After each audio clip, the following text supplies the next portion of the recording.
Welcome, everybody. It is so good to have you here today, whether you're joining us online or attending in person at one of our three locations. No matter where you happen to be right now, I'm so glad that you set aside this time so that we can reconnect our hearts with the heart of God.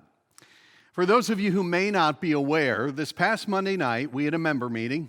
It was the highest attendance we've ever had at a member meeting. And we spent about 2 hours together, including an extended time for questions and comments. And then our members came together and made a final decision about our future as a church. Our members voted to join forces with LCBC Church, and not by a slim margin. 98.7% of our members voted yes on that decision. So before I jump into the teaching, let me briefly share three things about this decision. Number one is this. As most of you know, this was not a quick decision. So 18 months ago, our leaders began a conversation about this, and we spent, as leaders, over a year, almost a year, wrestling with this decision. And then 6 months ago, we began talking about this with the entire church. And then over these last 2 months, we have focused deeply on this conversation, had dozens of meetings, I answered hundreds of questions, and then we spent a full week praying together about this as a church. I say all that to say this was not a decision that was made quickly or thoughtlessly, and that's a good thing. Number two observation is this: we are unified in this decision. As I mentioned, this decision was affirmed by 98.7% of our members. It was virtually unanimous. This is encouraging to me because, I believe that this was God's will for our future, and our leaders believed that as well, but we ultimately left the decision in the hands of our members. And last Monday, our church members made it clear that they also believe that this is God's will for our future, which is just a reminder to me, and this is such a joy to me, that this is a church full of people who are willing to do whatever it takes to reach people who are far from God. Third thing I would say is this: we have a lot of work ahead of us. We have to rebuild in the aftermath of COVID. We have to regain momentum. We have to get back to our work of bringing hope to the people of northeastern Pennsylvania. And here's what this decision means. It means that we can move forward now with one heart and one mind as a unified church. It also means that we don't need to move forward alone. We are now part of a much larger movement of believers across the state of Pennsylvania, and that means that we can move farther, faster, and be even better together. So this past week, I've been thinking about a scene from the final Avengers movie. It was in theaters about 2 years ago. It's called Avengers Endgame. And at the end of the movie, there's this scene where Captain America is standing up against Thanos and all the forces of darkness. And Captain America, he's at this point, he's tired and beat up, but he's still in battle. And then he hears a voice on his radio. It was Sam Wilson, Falcon. And he says, "Captain, it's Sam. Can you hear me?" Then he says, "On your left." Then Captain America looks to his left, and these portals begin to open up, and all his fellow superheroes start showing up. And then Captain America says, "Avengers assemble." And then they all come together and defeat the forces of darkness. It's a great scene. Now that may seem kind of dramatic and a little bit corny, but for me, that's what this moment feels like. This is God's people coming together to push back the darkness. Like I've said before, the devil isn't afraid of big churches. The devil is afraid of united churches. Bottom line is this: I am excited about the future of our church. I'm excited about what this means for God's kingdom here in northeastern Pennsylvania. I'm excited to see thousands of lives changed by Christ in the years to come. So, as we begin a new season in the life of our church, I want to take a few minutes just to remind you of why we exist, why we even do all this that we do. And then at the end of the message, I'll just tell you what to expect over the next few months. So in Luke chapter 19, Jesus spoke a 10-word sentence. And in these 10 words, he was really giving his mission statement. He was declaring why he had come into this world. And he said this: he said, "I have come to seek and save what was lost." I have come to seek and save what was lost. And listen, if we are going to have the heart of Jesus, if we are really his followers, then we need to care about what he cared about. We need to value what he valued. we need to be doing what he came to do. A few years ago, I had to get a new cell phone, and I ended up getting an iPhone. I'd never owned an iPhone before that one, so I had someone help me, set up all the features on the phone. And one of the options on the phone is that you can receive what are called Amber Alerts. I think you know what those are. An Amber Alert tells you when a child has been lost or abducted so that you can be watching and maybe even play a part in finding that lost child. Now, I don't like to have a lot of notifications popping up on my phone. So I said, you know what? You can turn that feature off. I don't think I need to get the Amber Alerts. And then a few days later, I began to think to myself, what if one of my daughters was missing? What would I want? Well, I would want every single person who owns a cell phone to get an Amber Alert. I'd want everybody to care as much about finding my daughter as I would care about finding her. So I turned, the Amber Alerts back on. And then a while later, it occurred to me that maybe that's how God feels about every person in this world who is far from him. I think he just wants us, his church, to care as much about them as he does. I think he wants us to love the people he loves and to be part of the effort to bring them back to him. So I want to spend a few minutes today as we begin this new season in our life together as a church, spend a few minutes in Luke chapter 5. This passage tells the story of a guy named Matthew. He was also known as Levi. And Matthew was one of the 12 apostles, one of the closest followers of Jesus.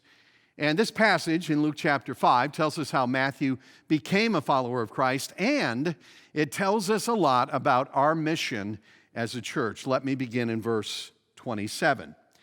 After this, Jesus went out and saw a tax collector by the name of Matthew, or Levi, sitting at his tax booth. Now, the Bible really doesn't tell us anything about Matthew's background, but it does tell us one very important fact about him. It tells us what he did for a living. He was a tax collector. There used to be a really interesting show on the Discovery Channel called Dirty Jobs. And the host of the show was Mike Rowe, and in every episode, he just spends time working in the messiest and most difficult jobs out there. I always found it fascinating. But if there had been a show called Dirty Jobs in the first century, tax collector would have been at the top of the list. This was the job nobody wanted. It was the job you took as a last resort. It's the job you took when your life was so bad that you had nothing left to lose. And here's why. Because tax collectors were Jewish men who agreed to work for the Roman government, collecting taxes from their own people. So tax collectors were considered to be the scum of the earth because they had sold out their own people for a profit. And so in the eyes of the Jewish people, these guys, they were at the bottom of the barrel, spiritually and socially. And so Matthew, obviously, was a man who didn't have a lot of friends and didn't have a lot of hope. And one day he's sitting there collecting taxes, and Jesus sees him, and he speaks to him. Here's what happens. "Follow me," Jesus said to him.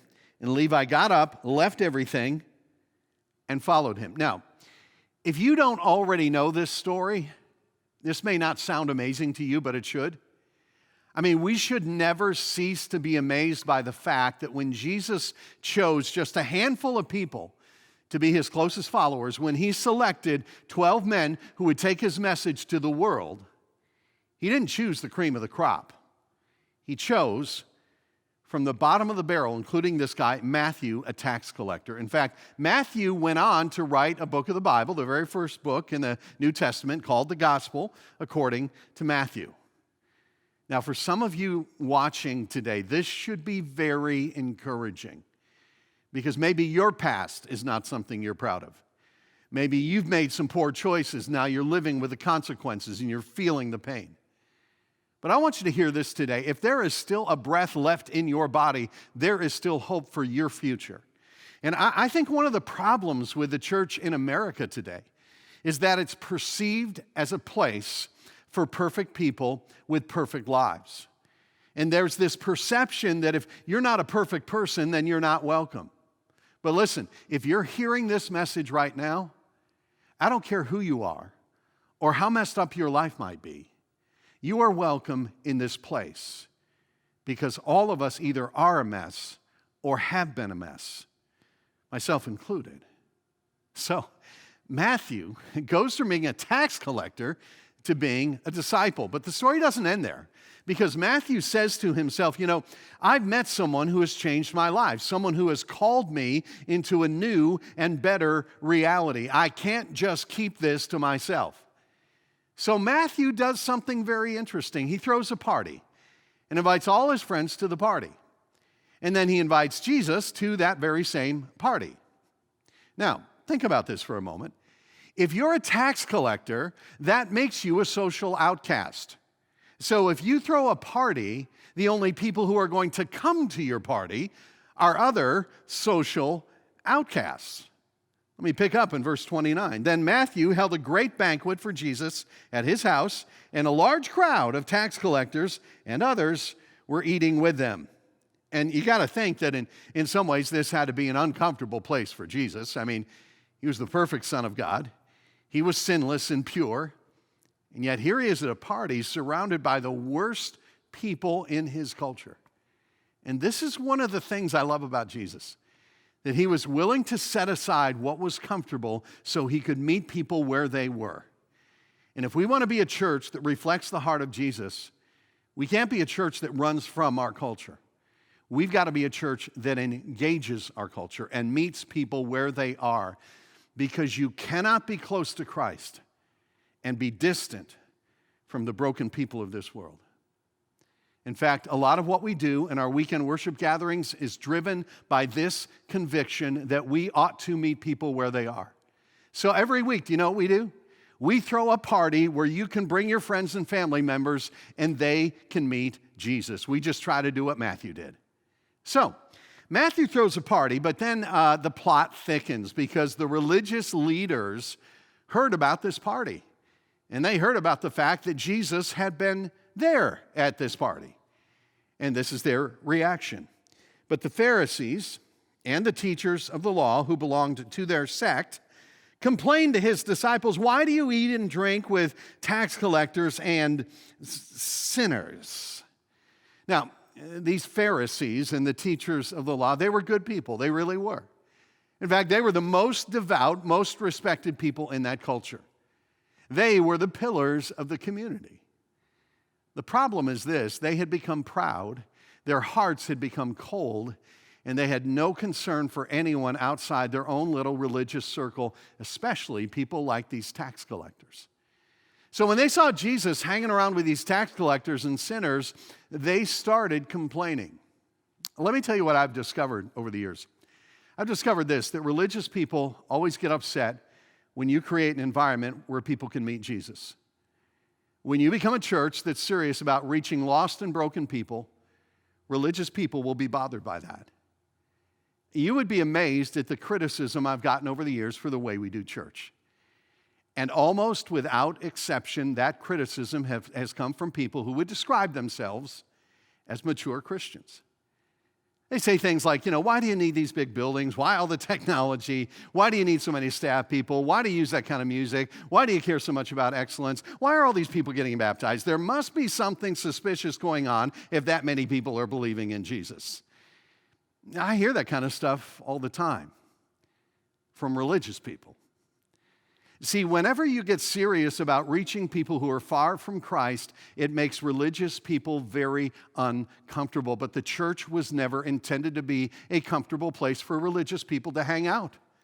The church is called to be a lifeboat in the middle of a culture that is sinking. And when I began serving here 33 years ago, I decided early on that I had no desire to lead a church that would just settle for the slow death of the status quo. And that's why we have never hesitated to make changes and take risks in order to reach the Matthews of this world. So, Matthew throws a party, invites Jesus to mingle with his tax collector friends, and then the religious people start complaining. And then look at what Jesus says here in response to the religious leaders.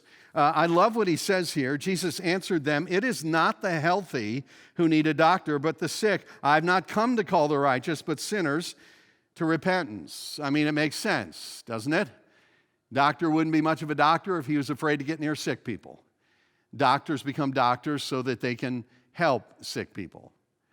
Lifeguards don't rescue people who are sunning themselves on the beach. They go after people who are drowning. Search and rescue teams don't go out looking for people who are at home watching TV. They go looking for people who are lost. And Jesus was saying, my very reason for coming into this world was for people like those people at that party, because it's not the healthy who need a doctor, but the sick. And I love this passage of Scripture because it's such a great reminder of who we're called to be as a church and what we are called to do in this world. We are surrounded every day by people who are sick. And I don't mean physically, I mean spiritually. We live in a culture where there's so much emptiness, so much confusion, so much brokenness, so much sickness of the soul. And we see the symptoms of that sickness all around us: the fear, anger, depression, broken families, addiction. And the message of the gospel is the real answer to that sickness. And the church is the hope of the world. But it's so easy to forget that, isn't it? It's so easy to forget that and to drift from the mission. In fact, let me give you a picture of how some people see the church in their minds. Some people think the church is kind of like this, kind of like a country club. And the purpose of a country club is to serve the members, to meet the needs of the people who pay the dues. A country club exists for those people who are part of the club. And by the way, not just anybody can be a member of the club. If you want to be a part of the club, you have to meet certain criteria. That's a pretty good picture of the way some people think about the church. The church exists to serve the church members. Let me give you a better image. This is a picture of Air Force pararescue soldiers. Do you know what they do? They go behind enemy lines and rescue downed pilots. And then during peacetime, just to keep their skills sharp, they undertake civilian rescue operations like going into disaster areas or recovering people from mountaintops or raging seas. It is one of the most dangerous jobs in the military. This is the shield for the Air Force pararescue. And at the bottom, you can see this phrase, that others may live. That phrase comes from the oath that these soldiers take when they begin to serve. And the oath goes like this: it is my duty to save life and to aid the injured. I will be prepared at all times to perform my assigned duties quickly and efficiently, placing these duties before personal desires and comfort. These things we do that others may live. And that ought to be the driving passion behind everything we do here as a church, so that others may live spiritually and eternally. It's not about us. And we have to keep reminding ourselves, it's not the healthy who need a doctor, it's the sick. We have to constantly look beyond ourselves and care about the Matthews of this world. And see, the reason why we join forces with LCBC Church is because of the Matthews of northeastern Pennsylvania. The reason we join forces with LCBC is because we believe that we can be better together at fulfilling our mission. So, let me introduce our new mission statement as a church as we begin this new season together. Our mission is to introduce people to Jesus and together fully follow him. To introduce people to Jesus, the theological word for that is salvation, and together fully follow him, the theological word for that is sanctification. Describes the whole journey there. Let me give you a way to think about our mission as a church. Think about it like a car assembly line, okay? At the beginning of the line are like the raw materials, the parts you need to make a car. Tires, glass, seats, engine. And then as those materials progress down the assembly line, a car is made. And then at the end of the line, the vehicle is rolled off to hit the road for service, okay? So that I think is a pretty good metaphor for the church, if you think about it. We start off with the raw materials of people who are far from God. They might be open to spiritual things, but maybe most of their lives were turned off to the church. Maybe not sure what to believe, but they're seeking that. And so that's where we start, with people who are far from God. We introduce them to Christ. Then we help them grow in their faith until they're fully devoted followers of Christ. And then the end result is that hopefully then they go out into the world and make a difference in the world. Okay, but let me tell you what happens in so many churches. Over time, what happens in many churches is that we lose sight of the mission, that we become more concerned about those inside our walls than those outside our walls. And I think a lot of churches would look a little bit more like this. They decided to specialize in just one small segment of the assembly line. No effort to collect the raw material needed to build cars. They have decided to make it their mission to simply have a maintenance program for existing vehicles, where windshields are washed and fluids are checked and tire pressure is monitored. And the goal is to maintain cars that have already been built to keep them tuned up and polished. In other words, most churches only focus on the insiders. And you know what the truth is? That's a lot easier. And it doesn't take a lot of creativity or sacrifice or money or risk to just maintain the status quo. But if maintaining the status quo is our goal, then we have totally missed our mission. Because our mission is this: to introduce people to Jesus and then together fully follow him. So I'm looking forward to this next season in our life together as a church as we fulfill that mission with even more passion than we have ever before. So let me tell you what to expect as we move into this new season in the life of our church. First of all, throughout the summer, I'll give you a heads up, you're going to see some changes in our buildings in the form of new paint, some new signage in the hallways, changes to equipment, some of our systems. In fact, if you're attending the Dixon City campus today, I am sure that you noticed that we've already started repainting the inside and the outside of the building. So please pardon our dust at all three campuses as we do some minor makeovers. It's going to be great. After this week, I'll go back to sharing the weekend teaching responsibilities with the very gifted team of teachers from LCBC Church. So here's what you can expect. During the month of July, we're going to study the book of Habakkuk in the Old Testament. The series will be called When God Makes No Sense, because a lot of people are asking right now, where has God been over the last 12 to 15 months? So I'll kick off that new teaching series the first weekend in July, and we'll run that through the month of July. And then in August, we're going to be talking about how to get reconnected in our relationships with God and others. Because over the last 12 to 15 months, we've been so disconnected because of COVID. And so we're going to talk about how to get reconnected with God and with each other. By the way, one of the speakers in that series will be Gary Chapman, the author of the book, The 5 Love Languages. And he'll be talking about how to show love to people in our lives in a way that's going to be most meaningful to them. It's going to be a great summer. I'm looking forward to teaching and sharing the teaching with LCBC throughout the summer. Now, I'll still have an office at our Dixon City location where it's always been. But my job in the near term will be to work with our people and to help them get reconnected as we move out of the COVID era and back to normal church life. So I'm looking forward just to reconnecting with a whole bunch of you. And then early next year, I'm going to shift more of my time into encouraging and mentoring pastors across the state of Pennsylvania.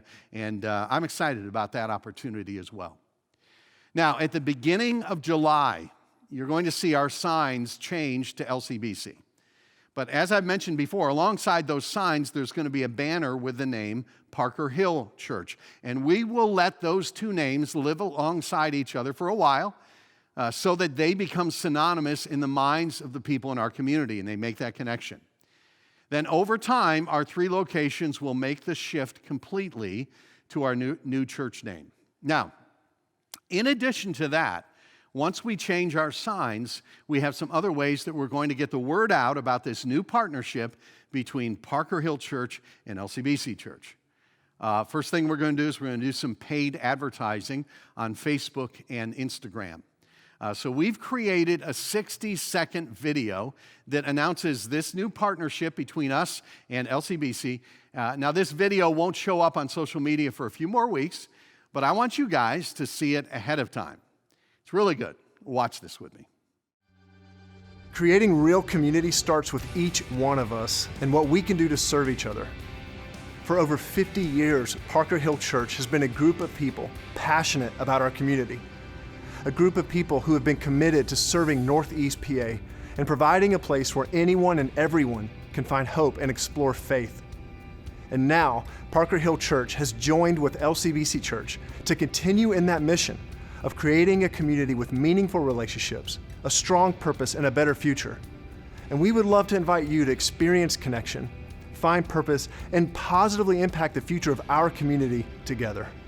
For more information or to join us for a gathering this weekend, visit at lcbcchurch.com/NEPA. That is so good. I'm looking forward to thousands of people seeing that and hearing that announcement. Okay, and then in addition to social media advertising, we're also going to be getting the message out on billboards throughout the region. This is the design for the billboards. You'll be seeing these billboard messages pop up around northeastern Pennsylvania beginning on July 1st, okay? So we'll be doing a social media blast. We'll be putting up billboards. And then in August, as we ramp up for the fall, we're going to send a direct mail postcard to 52,000 homes in our area. And that postcard will let people know about the merger, but it will also give people information about our fall teaching series that begins in September called At the Movies, which is going to be great. I'll tell you more about that when we get closer to that toward the end of August. Now, let me stop and acknowledge something. I know that for some of you, when you think about these changes, there's a sense of sadness or disappointment, or maybe you're just not sure about all this. I don't think that's very many of you. You know, judging by the member vote, it's probably a very small number of people. But if that is you, here's what I would say. Give yourself 1 year. Stay connected. Get in a group. Start serving if you're not already serving. Stay fully engaged for 12 months. And then at the end of that time, ask yourself 2 questions. Number 1, whether you're growing spiritually. And number 2, whether this church is still making a real difference here in northeastern Pennsylvania. I believe the resounding answer to those questions will be yes. Somebody told me years ago, never make a permanent decision based on temporary emotion. So even if there's a little bit of sadness and disappointment with these changes that are coming, don't let that define your future. Give it a year, okay? For those of you who feel that way. Now, let me tell you, everybody, about 2 things you can do to start getting more connected as we begin this new chapter in the life of our church. First thing is this. Over the next couple of months, we're going to be offering 2 classes called First Steps and Growth Track. These are classes that are offered to anyone who is new at LCBC Church. And this is a great way for us to get to know LCBC on a deeper level as we begin this new season together, okay? Normally, these classes are offered 1 class per week over a 4-week period. But we're going to make it really easy for you guys, okay? We're going to bundle them together into 1 3-hour time block for all Parker Hill members and attenders. We have 3 opportunities to attend. The first one is this coming Saturday, 9 to noon, Dixon City campus. Then the next one, the following Sunday afternoon at the Clark Summit campus. We will offer this one more time in this condensed form on July 18th, Sunday, 3 to 6 at the Wilkes-Barre campus. So please take advantage of that. Don't put it off. Jot that down right now. Go online today and sign up. And then after taking that class, you'll have the opportunity to become a member of LCBC Church, or as they call it, a partner at LCBC Church, okay? So to sign up for First Steps, Growth Track, one of those times, just go to parkerhill.org/LCBC. Make that a priority. Do that really soon. Okay, number 2 thing I would encourage you to do is this, to sign up for a daily devotional called A Song and a Prayer. This is about 5 minutes in length. It includes a song from an LCBC worship leader, along with some brief devotional thoughts from an LCBC campus pastor or other leader in the church. It's delivered right to your inbox every morning. It's a great way to start your day, okay? To sign up for A Song and a Prayer, just go to lcbcchurch.com/daily, lcbcchurch.com/daily. Here's the bottom line. I'll say it again. I am indeed incredibly excited about the future of our church. I'm excited about what all this means for God's kingdom here in northeastern Pennsylvania. And I'm excited in the days ahead to see thousands of lives changed by Christ in the months, years, and decades to come. Well, I'm going to wrap up, but stay with us. The band is going to come back and lead us in a closing song that just celebrates the truth that God is the one who is overseeing and empowering everything that we do.